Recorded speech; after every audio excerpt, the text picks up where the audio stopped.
Bonjour, c'est un grand plaisir que de vous retrouver pour ce nouveau numéro de Pour tout vous dire. Cette semaine, notre émission sera consacrée au vin, un thème d'actualité et en quelque sorte de saison, puisque nous fêterons dans quelques jours le Beaujolais nouveau, le premier vin des vendanges de l'année. En effet, ce jeudi 19 novembre, les amateurs de vin découvriront le nouveau cru du Beaujolais, selon un rituel institué il y a 50 ans en France et qui s'exporte à présent dans de nombreux pays. D'après les spécialistes, cette nouvelle cuvée devrait remplir ses promesses. Cette année très précoce sera excellente.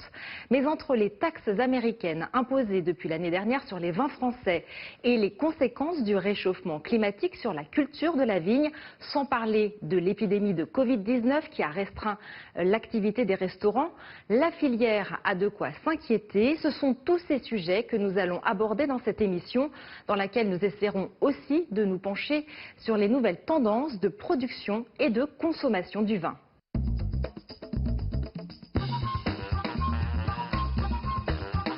Pour tenter de brosser un tableau de la situation, je serai entourée de deux professionnels et passionnés du vin. Vous les découvrirez dans un instant. Et puis, dans la deuxième partie de l'émission, nous accueillerons Nicolas Paradis, un jeune entrepreneur qui a développé le no-tourisme au cœur de Paris et qui nous parlera de ses nouveaux projets pour innover dans une approche sensorielle et ludique du vin. Bonjour à tous les deux, merci d'être venus sur ce plateau, bonjour. Jacques Legros et Patrice Bersac. Je vais pour commencer vous présenter à nos téléspectateurs. Jacques Legros, tout le monde vous connaît ici en France puisque vous êtes l'un des présentateurs du journal télévisé de la chaîne TF1 depuis une vingtaine d'années, je crois. Exactement.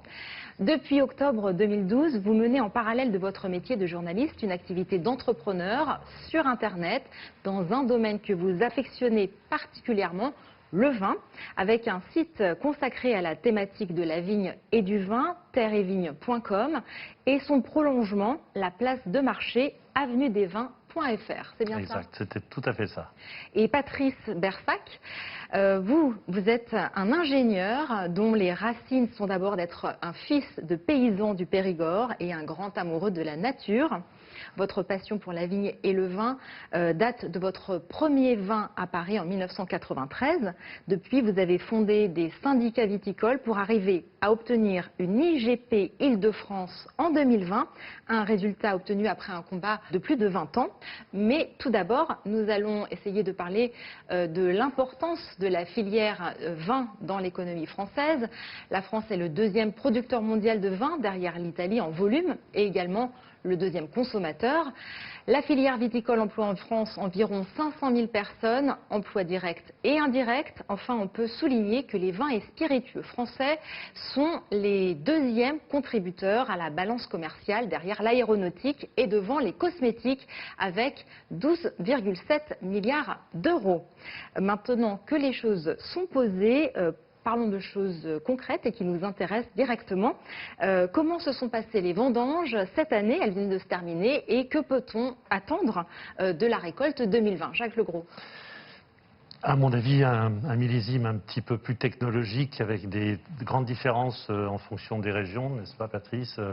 Avec des régions qui ont été très ensoleillées, d'autres un peu moins.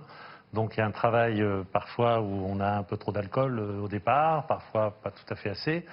Mais aujourd'hui, on peut dire que 2020 sera un très très bon millésime, pas forcément en quantité, mais assurément en qualité. Oui, c'est ce qu'on lit un peu partout. Patrice Bersac, vous voulez ajouter quelque chose? Oui, la partie qualitative sera variable selon que l'on a vendangé, je dirais, à bonne maturité, ou que l'on a été un peu surpris à cause de la chaleur apportée notamment par la canicule, puisque pour l'Île-de-France par exemple, on a des vins qui franchissent facilement le cap des 14% d'alcool potentiel. On a même atteint sur un cépage qui est le Vionnier 17%. Ah oui, c'est beaucoup pour du vin, ça. C'est beaucoup, et donc comme le disait Jacques justement, ça oblige à faire des vinifications assez techniques. Alors, je le disais en introduction, dans quelques jours, le Beaujolais nouveau cuvée 2020 sera livré. Ce sont les premiers vins après les vendanges, puisque le Beaujolais nouveau est un vin jeune qui se boit immédiatement après vinification. Le Beaujolais nouveau, c'est un événement important dans le monde du vin. ça fait depuis longtemps que c'est un événement important.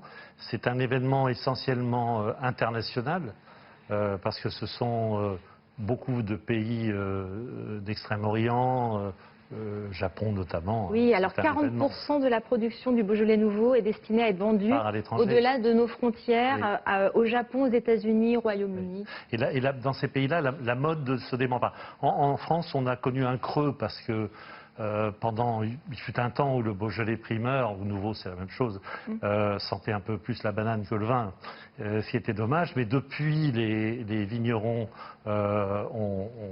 sont repartis vers la qualité et vers un vrai vin. Et je pense qu'aujourd'hui on peut dire, Patrice, que le Beaujolais primeur ou nouveau est redevenu un vin avec jeune, certes, pas fini, certes, mais avec des particularités nobles et respectables. On avait l'impression à un moment donné que c'était plus un événement marketing. C'est toujours. Mais la qualité est au rendez-vous. Oui, aujourd'hui, oui. Au-delà de l'événement marketing, qui est une réussite, puisque c'est un événement qui est attendu comme le signe, si vous voulez, que la récolte est enfin transformée et qu'on peut en apprécier tous les plaisirs. Ça, c'est le côté qui fait, je dirais, appel à tous les appétits dans le monde entier. Ce qu'il faut noter, c'est que les vignerons sont devenus conscients qu'il ne faut pas abuser des procédés technologiques, puisque, comme le disait Jacques, on a fait du vin qui était marqué par la banane, une fois après il était marqué par la fraise, etc. Voilà. Et donc, ça, si vous voulez, c'est quelque chose maintenant qui passe de mode, parce qu'on a une tendance à revenir à un vin plus naturel. Et un vin jeune, donc un vin nouveau, un vin primeur, selon les appellations réglementées, c'est un vin qui va développer, juste après la fermentation alcoolique, tout son potentiel d'arôme fruité. Et c'est ça qu'on apprécie. Et je voudrais ajouter une chose qui me paraît importante et qui est d'ordre psychologique. D'abord, c'est le premier vin qui arrive, donc c'est un événement. Et quand on vit un événement, on a envie de bien le vivre. Donc psychologiquement, ce premier vin qui nous arrive, on le boit avec plaisir. Et peut-être avec moins d'objectivité qu'à un autre moment de l'année pour d'autres vins. Mais tant mieux, parce que le vin, il y a une partie technique évidemment, il y a une partie artistique aussi dans le vin, dans son élevage, et c'est un peu comme la musique. Un jour, pour le même morceau, on l'appréciera plus ou moins selon ses propres dispositions. Et là, on est bien disposé à accueillir le vin nouveau. Oui, on a soif du vin nouveau. Voilà. À chaque moment, son vin, en quelque sorte. Et puis là, avec le confinement qui vient d'arriver, ce sera assez agréable d'avoir ce nouveau vin, peut-être pour nous égayer un peu. Oui, et bien sûr, puis j'ai un principe. Un vin qu'on partage avec des gens qu'on aime est toujours bon, ou quasiment toujours bon. Ou alors c'est qu'il a des gros défauts. Mais c'est peut-être un petit vin, c'est peut-être un vin sans prétention, mais on le trouve bon parce qu'on le partage avec des gens qu'on aime. L'aspect convivial. Inversement, un vin qu'on est contraint de boire avec des gens qu'on n'aime pas, fût-il un grand cru, oui, on est poli avec lui, mais on n'est que poli. Voilà. C'est le goût de partage. C'est ça. C'est ce qui marque le monde du vin. Exactement. Alors, l'année qui vient de s'écouler a été une année difficile pour la filière viticole. Il y a tout juste un an, les États-Unis, mécontents du soutien de l'Union européenne à Airbus, décident d'appliquer des sanctions aux pays du vieux continent, avec notamment la mise en place d'une taxe de 25% sur les vins français. Ces taxes ont aujourd'hui un effet dévastateur sur l'exportation, puisque les États-Unis sont, avec la Chine et le Japon, l'une des premières destinations vers les pays hors UE. Est-ce que vous pouvez nous dire quelques mots sur les conséquences de Patrice, ces taxes ? C'est pour ça qu'on a voté Joe Biden. Voilà. Entre autres choses. Le drame s'est fait de suite sentir dès l'application de cette taxe de 25% sur les vins d'origine française, taxe qui ne frappe pas les vins italiens mais leur fromage, ne l'oublions pas. Et de ce fait, les statistiques qui viennent de tomber il y a quelques jours sur une analyse du premier semestre 2020 montrent qu'en volume, la France a perdu de l'ordre de 21%, principalement avec les États-Unis. Et pour ce qui est de la valeur, on n'a perdu que 10%. Et au niveau mondial, si on ajoute le phénomène Covid qui lui, bien sûr, est prépondérant au niveau mondial. Nous avons une baisse de 6% seulement en volume. Donc vous voyez la différence pour la France qui avait comme destination importante les États-Unis et une baisse de 12% en valeur alors que la France n'a que 10% de baisse en valeur. Donc vous voyez la façon dont les produits français sont encore très appréciés pour leur qualité bien qu'ils aient un prix. Et puis attendez le Brexit. Parce que l'Angleterre est en train de se fermer, on ne sait pas s'il y aura un accord ou pas d'accord. Ça risque d'être encore une épine de plus. Et s'il n'y a pas d'accord, on aura du mal. Moi, je sais que j'exporte beaucoup en Angleterre. C'est un de mes premiers marchés, l'Angleterre, pour Avenue des Vins, hein, que vous mentionniez. Je ne sais pas du tout ce qui va se passer avec les Anglais. Ils sont des gros consommateurs. La crise sanitaire est venue s'ajouter à cette situation déjà critique. La filière viticole est touchée et elle subit également les conséquences qui se trouvent au niveau de la commercialisation, avec l'annulation des salons, la fermeture des restaurants, des bars à vin. Pendant le confinement, le premier confinement, le couvre-feu et puis là le deuxième confinement, à combien est-ce qu'on peut évaluer le manque à gagner, si c'est possible de faire ce calcul?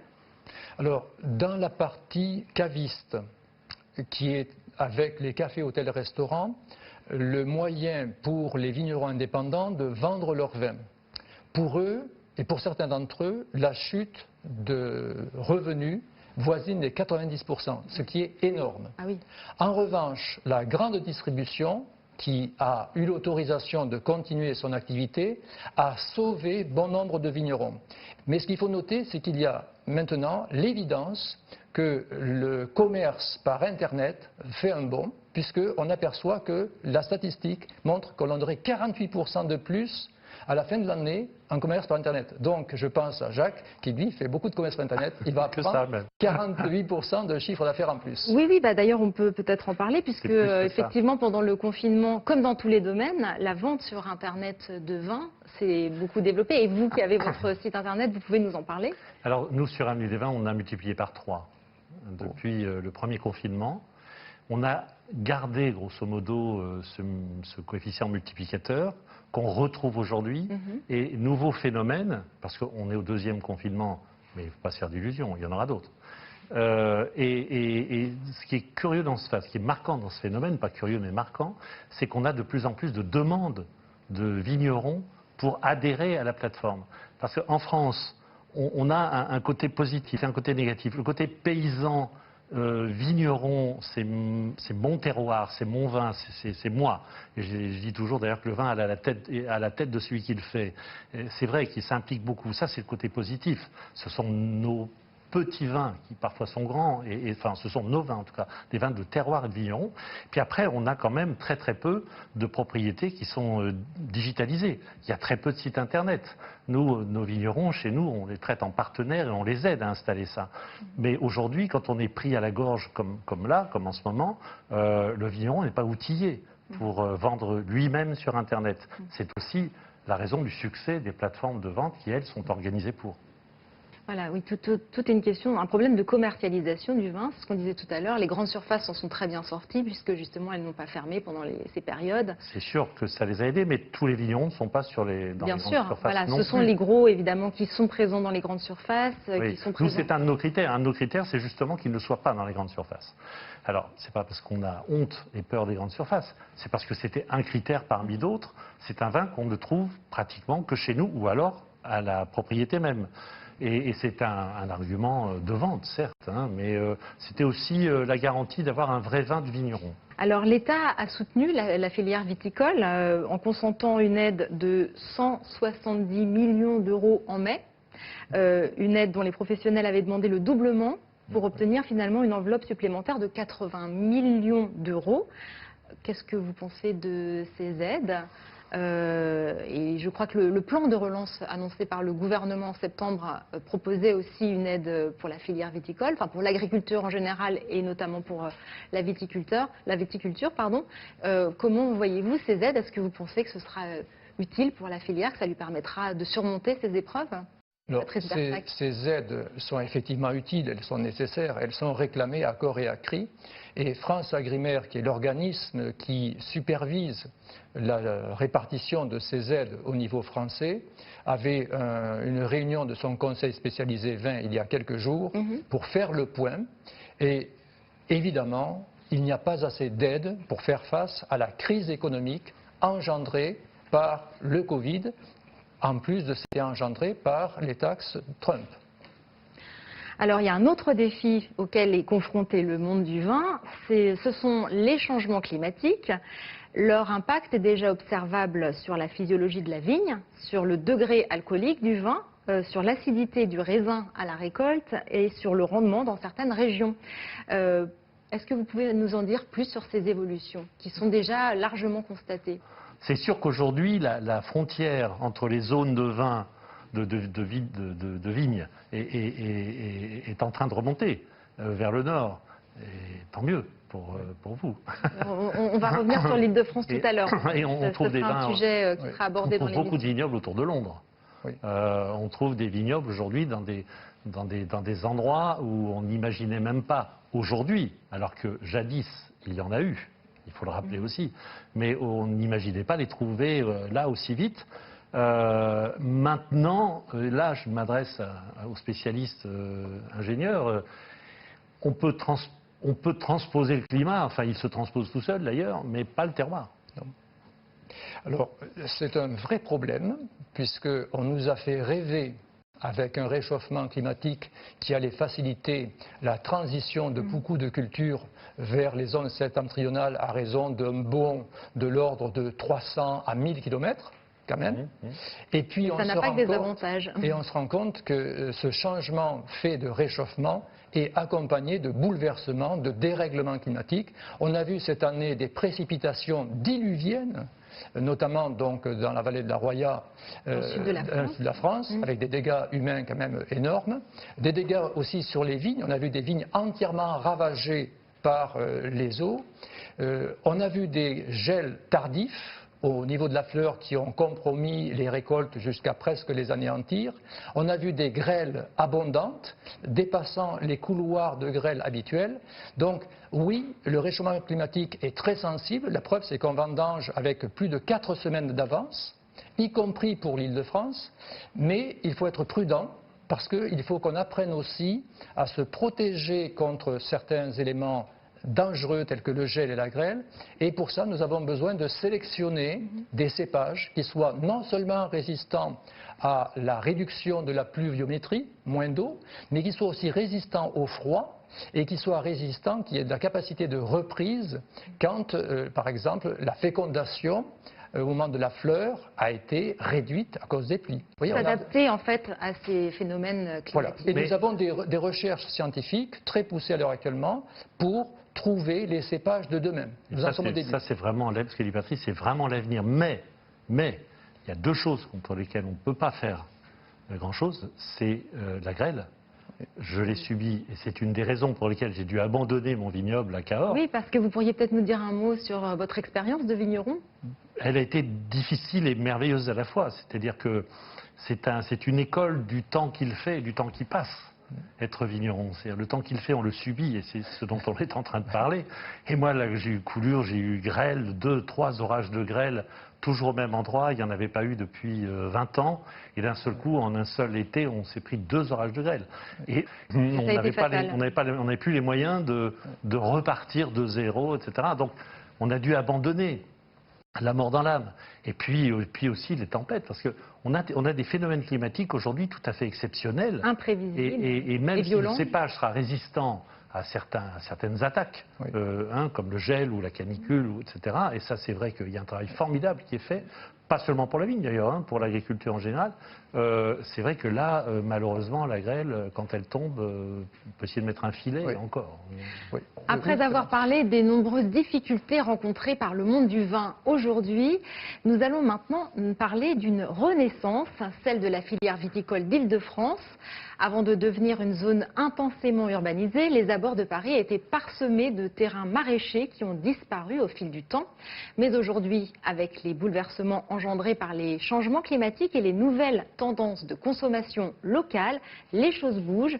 Je vous propose maintenant de regarder un reportage que nous avons tourné dans le plus grand vignoble d'Île-de-France, le Clos du Pas-Saint-Maurice à Suresnes. À quelques kilomètres de Paris, les vignes de Suresnes. Avec 3 à 5 000 bouteilles produites par an, c'est le plus grand vignoble d'Île-de-France. La progression de l'urbanisation de la région avait pourtant porté un coup d'arrêt à l'activité viticole suresnoise. Mais les initiatives se sont multipliées pour la faire renaître. Fils de vignerons dans la région du Val-de-Loire en Touraine, Antoine de Clermont-Tonnerre s'est vu confier il y a 2 ans la gestion et l'entretien du domaine de Suresnes. Sur un hectare de vigne, au milieu de Suresnes, sous le Mont Valérien, avec majoritairement du chardonnay. Et donc on produit ici que du blanc. Voilà, c'est un peu les 2 objectifs, satisfaire le besoin des franciliens à consommer local et renaître ce magnifique vignoble francilien qu'il y avait avant. Après des vendanges précoces, conséquence d'un printemps qui a connu des records de chaleur, le raisin récolté cette année permettra de produire un millésime 2020 qui s'annonce très prometteur. Alors cette année, on a une année qui est extraordinaire à mon goût, en termes d'équilibre, d'acidité, de fraîcheur, on n'a pas trop d'alcool. On a un vin très très équilibré, qui est à mon avis très prometteur pour les prochaines années, qu'on a hâte de déguster tous ensemble. Je vais vous faire goûter le millésime 2018. Chez ce caviste de Suresnes, la clientèle est au rendez-vous. Avec 3 cuvées différentes à apprécier en fonction des affinités, le vin produit localement et qu'on ne trouve que dans cette commune de l'Ouest parisien a trouvé une vraie demande et suscite un intérêt croissant. Le fait d'acheter des vins locaux et des produits locaux, ça permet de créer une communauté et puis de faire participer la vie économique à la fois des Suresnois et puis des commerces locaux. Et comme c'est un produit qui est quasi presque bio, ça permet aussi d'avoir une image un peu éthique. Et c'est très intéressant dans un monde qui change beaucoup, où on a envie de se retrouver un petit peu et on protège aussi les commerces de proximité. Patrice Bersac, vous qui êtes le président du syndicat des vignerons d'Île-de-France, est-ce qu'on peut parler d'une renaissance du vignoble francilien ? Il s'agit objectivement d'une renaissance après que ce vignoble ait eu son âge de grandeur en qualité jusqu'au XVIIIe siècle et en superficie jusqu'au XIXe siècle, puisque en 1852, l'Île-de-France viticole historique, qui va de Beauvais à Provins et de Dreux jusqu'à Laon. C'est pas tout à fait l'Île-de-France telle qu'on la connaît. Elle est plus grande que l'Île-de-France administrative, qui est en fait une réduction politique de ce qui a été la grande Île-de-France d'autrefois. Cette Île-de-France, notamment viticole historique, qui a pendant des siècles abreuvé les cours royales, les cours princières de l'Europe du Nord principalement. Et ceci s'est brutalement effondré à partir de 1852. Les 52 000 hectares qui étaient donc présents à cette époque-là sont rapidement tombés à moins de 2 000 hectares à la Première Guerre mondiale en 1914. Et la renaissance s'est faite avec d'abord Suresnes en 1965, donc premier vignoble commercial qui a marqué la volonté de retrouver ce passé glorieux. Et puis le travail que nous avons fait depuis 20 ans, donc depuis 1999, nous avons donc voulu retrouver la présence de cette vigne comme facteur, si vous voulez, de diversification de nos activités rurales et aussi comme facteur de convivialité nouvelle. Nous avons fondé un premier syndicat qui vient d'obtenir cette année la fameuse IGP. La fameuse indication géographique protégée qui vient d'être homologuée au niveau français. Et pour cela, donc, nous sommes, l'organisme de défense et de gestion de cette IGP. Et là, nous attendons, dans les 2-3 prochains mois, la réponse de l'Union européenne pour que cette IGP ait une protection mondiale. Ce Ce qui est intéressant aussi, c'est qu'on l'a vu aussi dans le reportage, ça correspond à une véritable attente du public pour consommer local. Ça correspond aussi à ce dont on parlait tout à l'heure avec justement la culture de la vigne qui remonte, comme vous le disiez, Jacques Legros. Vous voulez réagir? Non, mais ça mérite un sujet au journal de 13 heures. Oui, exactement, parce que lors des présentations des vins que nous avons fait au Salon d'agriculture, pendant plus de 15 salons, nous avons constaté que le public demandait un vin authentiquement francilien, un vin local donc, et avec des caractéristiques de fruité et de nervosité qui sont justement celles que nous présentons. Et donc, nous avons fait une pétition durant ces salons. On a été jusqu'à avoir 200 signatures dans une journée. C'est quand même très fort, de gens qui disaient « Nous vous encourageons, nous voulons ce vin authentiquement francilien ». Il y aurait encore bien des sujets à traiter, notamment, on l'a évoqué un petit peu tout à l'heure, les conséquences d'un possible Brexit sans accord. Mais malheureusement, nous n'aurons pas le temps de tout aborder dans cette émission.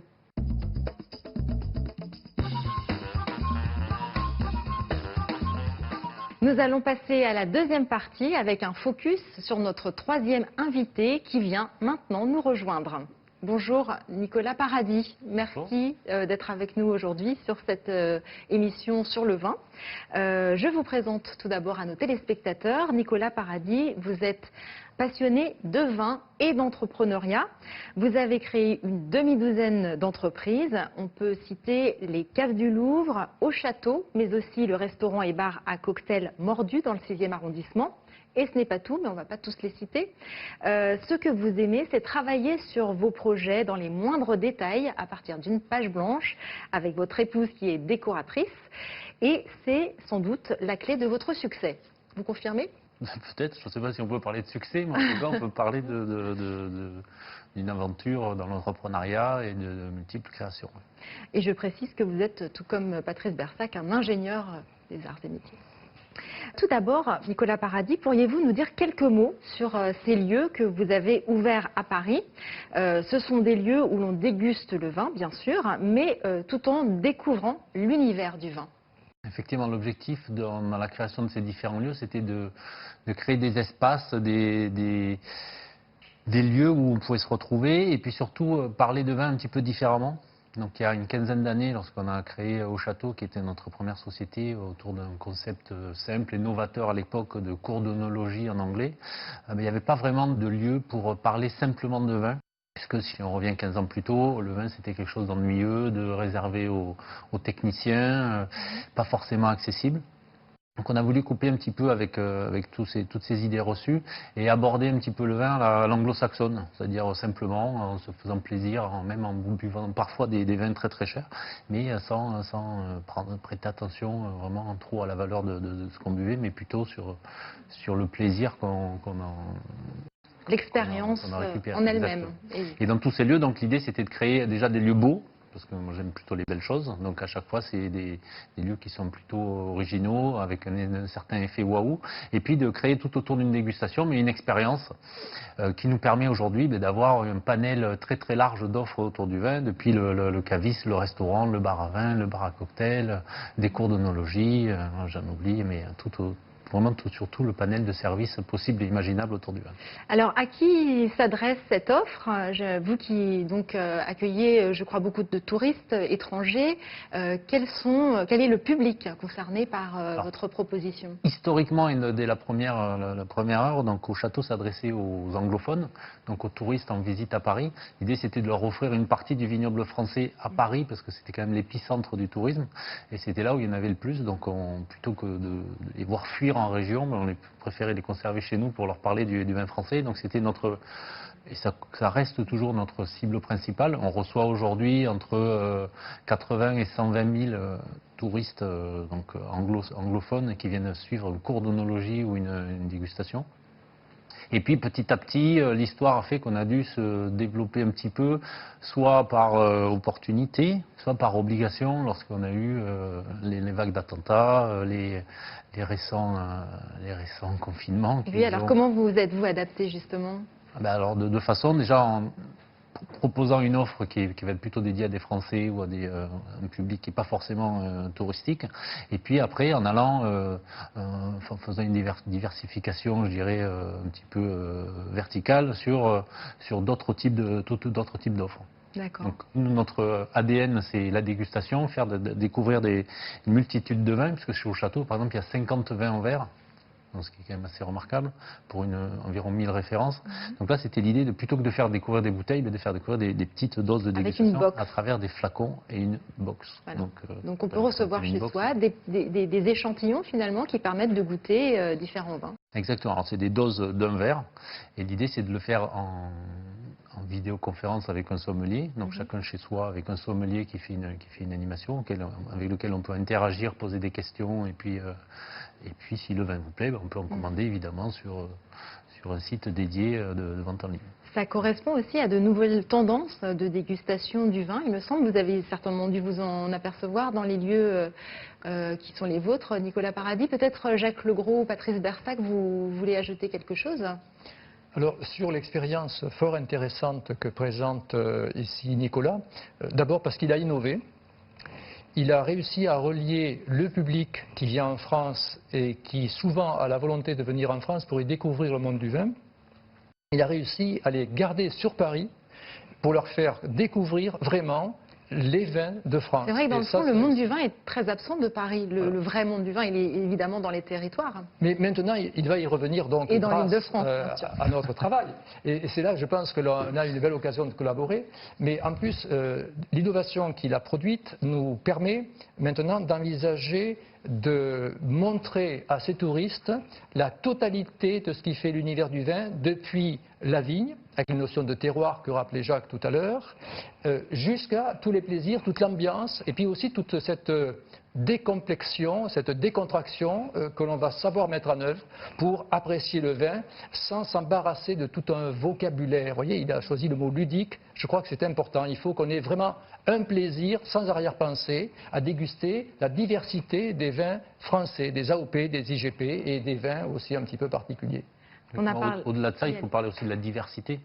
Souvent, les gens ont l'habitude les consommateurs ont l'habitude de commander ou d'acheter ce qu'ils connaissent par éducation, parce que ça fait 30 ans qu'ils boivent du Bordeaux chez leurs parents, etc. Nous, ce qu'on essaie de leur proposer, c'est justement une découverte à travers 50 vins au verre, à travers des petites dégustations, à travers des petites doses. C'est de tester des choses qu'ils n'ont pas l'habitude de tester, de découvrir des terroirs nouveaux, des appellations nouvelles, des formes de vins aussi nouveaux. On parle de viticulture traditionnelle, mais il y a l'éclosion des vins de nature depuis une dizaine d'années. Là, ça commence à avoir des choses de plus en plus agréables à boire aussi. Pas seulement on n'a pas eu tellement le temps d'en parler malheureusement, mais c'est quelque chose de très important. C'est aussi l'occasion de goûter des choses et de le faire aussi de façon effectivement ludique ou intéressante ou en suscitant la curiosité. Donc notre première box, ce sera une box Tour de France classique parce que c'est la box passe partout. Et puis on est en train de créer aussi un escape game autour du vin qui va permettre avec des fioles dégustées à l'aveugle et un jeu pour le coup assez ludique, une enquête de se sortir des méandres du vin pour découvrir les différents vins. On va faire aussi une box avec des vins sud-africains qui ont énormément souffert pendant ces 6 derniers mois. Voilà, on sent qu'il y a un rajeunissement du monde du vin. Vous nous avez parlé d'expériences sensorielles, ludiques, interactives. Et pour conclure, j'ai envie de vous poser la question, est-ce que le monde du vin est en train de connaître une grande mutation? Jacques Legros, peut-être pour finir. Je pense que le monde du vin est en train de redécouvrir, reproposer sa dimension culturelle. Quand je dis culturelle, c'est pas avec un grand C, sa dimension culturelle, parce que c'est tout un univers à découvrir, c'est un monde de curiosité. Et l'aborder de façon ludique, moi j'ai toujours défendu envers et contre tous que le vin, la façon d'appréhender le vin, c'est le meilleur vaccin contre l'ivrognerie. Alors quand on dit ça à nos autorités, forcément c'est « Ah mon Dieu, les hygiénistes, oh quel scandale !» Mais non, éduquer le goût éduqué, la culture du vin. Ce qui m'a attiré vers le vin, ce sont les noms des régions viticoles, c'est la beauté de ces paysages, avant d'avoir même goûté le vin. Donc cette dimension-là, il faut absolument la transmettre, c'est ce que vous allez faire de façon ludique. Ça évitera peut-être d'avoir des sorties de boîte de nuit un peu trop arrosées, mais pas de vin. Ce sera le mot de la fin, puisque cette émission arrive malheureusement à sa fin. Nicolas Paradis, Patrice Bersac, Jacques Legros, merci d'être venus sur ce plateau pour échanger sur les défis de la filière viticole et puis aussi son avenir. Et je vous remercie, vous qui nous regardez chaque semaine sur CGTN Français ou sur les réseaux sociaux, où vous êtes de plus en plus nombreux à nous suivre. Je rappelle que vous pouvez nous retrouver sur Facebook, YouTube, Twitter et que vos réactions sont les bienvenues. À la semaine prochaine pour un nouveau numéro de Pour tout vous dire, où nous parlerons de l'histoire des pandas.